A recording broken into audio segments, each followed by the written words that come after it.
Hey, what's up, Rob? How you been, man? Hey man, how are you? Happy New Year, I guess. This is our first live after the Yeah, holidays, I guess, right? It yeah. How were your holidays? Were they good?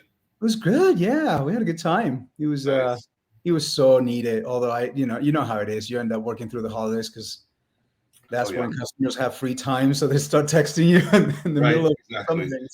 That's when they're sitting around thinking, "Huh, what house should I be looking at today?" And That you is know, exactly right. texting over addresses and you know. Right. So, so man, I've been making a lot of phone calls. That's my job. Is That's our calling, job, yeah, calling people just nonstop every day right? and having conversations. And one conversation that I've been repeatedly having with people, and they completely seem like they're getting misinformation on what interest rates are and how they're trending. Yeah. Yeah, that seems to be a pretty tough thing to actually get right for any loan officer or anybody in mortgages. And the reason for that is the rates change every day, right? Right. So when you're having a conversation about getting somebody pre-approved, you're talking and thinking about it through the lens of the rates of that day. Yeah. And most loan officers don't have the time nor knowledge to think about to try to extrapolate and think 2 maybe 3 months in advance, especially in economic environments like the one we're in right now, where it's so volatile, right? So what are you hearing? One guy told me that he thought interest rates were up to like 9%. I was like, oh no, Well, no, definitely not. Definitely that's not not. right. Oh, God save us. God save us if we get to that Yeah. point. I mean, that's going to be rough. I mean, No, I mean, I check him. I check them daily, obviously, even sometimes 3 or 4 times throughout the day, and that you start seeing some rates in the mid to high fives. right. It's the first time we see them for the last 4 or 5 months. So it is soft. It is soft. I would call it. It is softening up. Right. Again, it changes, it varies every day. So today it was kind of like a little up, but the last couple of weeks has been going down. Yeah. Uh, for the last 4 months, the rates have gone up there all the way to the 7% mark. Right. Is a very, very tough interest rate for most first-time home buyers. And it basically eliminates a lot of buyers from the pool, right? Because a lot of people Yes. can't really afford a house at 7% interest rate. Right. So now, you know me, I'm a positive guy, so I always try to think about it Right. in positive. It actually works for the well qualified buyers, and even the first time home buyers that barely qualify. Yeah. Why? Because it eliminates a lot of people from the competition. I So got you. you and I remember, right? Back in the first quarter, even part of the second quarter of 2022, tons of multi-offer situations, right? Right. A lot of houses where they had two, three, four, sometimes even 6 and 7 offers, and you're like, Yeah. Buyers were just getting super frustrated, and I mean, yeah. almost dropping out of How do you? I mean, competition. how do you compete with that, man? I mean, how do you compete with Yeah. 6, 7 other people? You basically have to give up a lot of things to try to get the Especially house. when one walks in with a bag full of cash and sits down and says, "Hey, I want to buy this in 10 days," and Yeah, at that point they won. You know. right. But think about the situation. Why was there a lot of cash in the market? One, there was a lot of investors. Yeah. Second, there were a lot of people moving. Tons Right. of people moving because they could work remotely. Well, guess what? That's not the case anymore. The people who wanted to move, they have moved. There's Yeah. still there's still a lot of things happening in that area, but not with the amount of cash that they had before last year. Yeah. So you don't see a lot of those situations again. You see now barely you get one, maybe two offers per house. So a house that has been sitting in the market, and if we have anybody selling a house right now, listen and please cover your ears. You don't want to hear that. But if you have to sell your house, you have to consider any offer, right? If you have to Yeah. sell your house, if you're in a situation where you can wait a couple months and see how it goes, you don't need the cash from the house, you can have that house sitting there for a couple more months, then fine, it doesn't affect you. But if you have to sell the house, you have to consider, even if you get only one offer, right? Yeah. So what happens is buyers have now the advantage. Buyers Yeah. can request, credits in some, and so the interest rates are a little softer. They're helping some of the buyers, There's not multi-offer scenarios anymore, or not as many as before. So all in all, I think this is a great opportunity for people who are in the market to buy a house. If they get pre-approved, go for it. Absolutely. And, I like that you brought up that we get to negotiate a seller's credit again. The last 2 listings that Janelle and I have sold, they included $12,500 seller's credit to buy down the buyer's rate. That's incredible. That's incredible that you negotiated that. I mean, unheard of in the last probably 5 years. Yeah, we haven't been able to play with seller credits for a while. And from the buyer's side, that's like the most fun part of my job, is negotiating stuff like that and getting it written in contract and making sure that my buyers are protected on the negotiation. I mean, they almost deserve it, right? Like, after what they've been through, being beat out by so many different cash investors, and like you're talking about, transplants from the Bay Area, from bigger cities, Yeah. We're a smaller town here in Yuba City, Yeah. and it's just such a relief being able to feel like I'm doing my job again, and being able to help the buyers, to help them. Yeah, exactly. To be their advocate on their behalf. Yeah, the kind of the local people who live there, who have lived there for a long time, and they're really wanting to go for that, to accomplish that dream of owning a home. Yeah, they see that dream kind of going away little by little, or at least becoming harder and harder over time. It's good to have that opportunity to actually help them out, right, and get them some credits and get them in a house. So yeah, it's a very satisfying kind of position. Now, I do have bad news. I don't know how long that's going to last. I think, interestingly enough, the Fed is, as I said in our last live about 2 weeks ago, the Fed is determined to figure this out. They know they have printed too much money, and printed, like, quote unquote, like they don't actually print money anymore. No, right. Before, everything is digital, right? So they've flooded the economy with tons of money, and not just this government, but the previous government too, and the previous government too. So it's both parties, right? As I've mentioned before. So the economy is flooded. They know that the only way to fight inflation is to keep at it, to keep increasing interest rates. So that's not going to stop.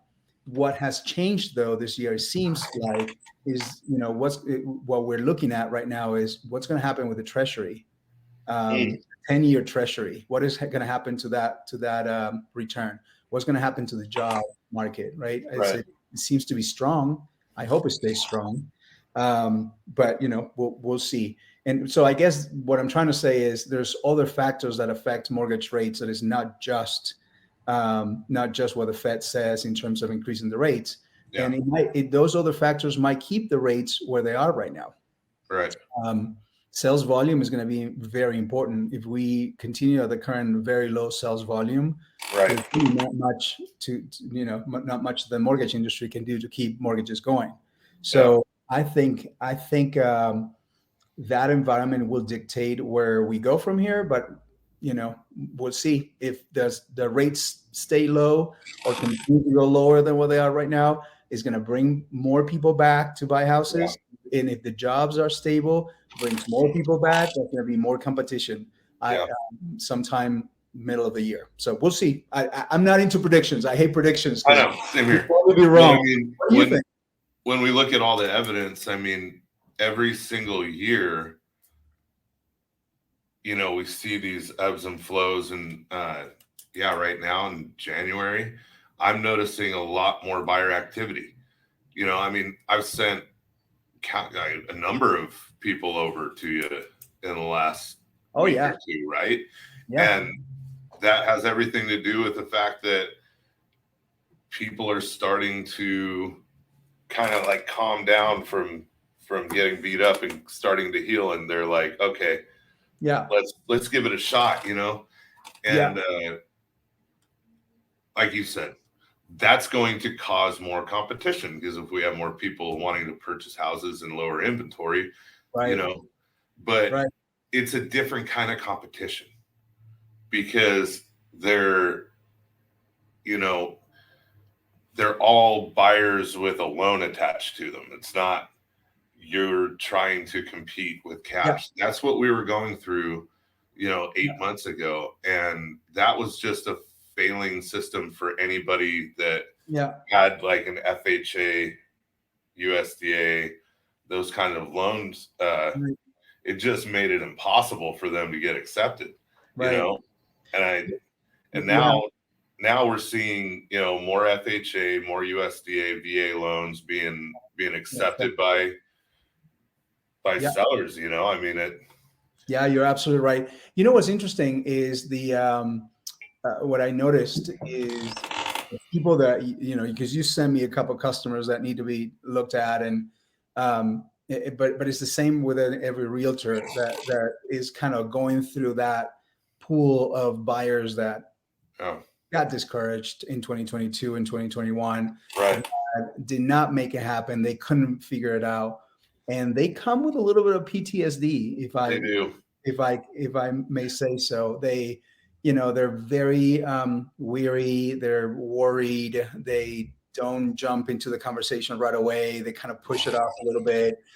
But once you get them pre-approved, and once you actually do the work to make sure that they stand as a solid buyer, right, ready to go, because they realize this is my chance and this is my window. Yeah. So, I think I'm an eternal positive guy, optimist, I guess. So as much as we are in a very tough and very unique, volatile environment, I think things are gonna start panning out, and things are gonna start becoming a little bit better. But I think so too. Not without a lot of more work from realtors and mortgage advisors. Well, and that's the thing too. Like, I love that you touched on the fact that people have maybe a little PTSD from getting beat up for 2 years. I've totally changed my conversation when I call people. Instead of being salesy and pushy and that guy that's calling them for the sales call that they don't want to be on.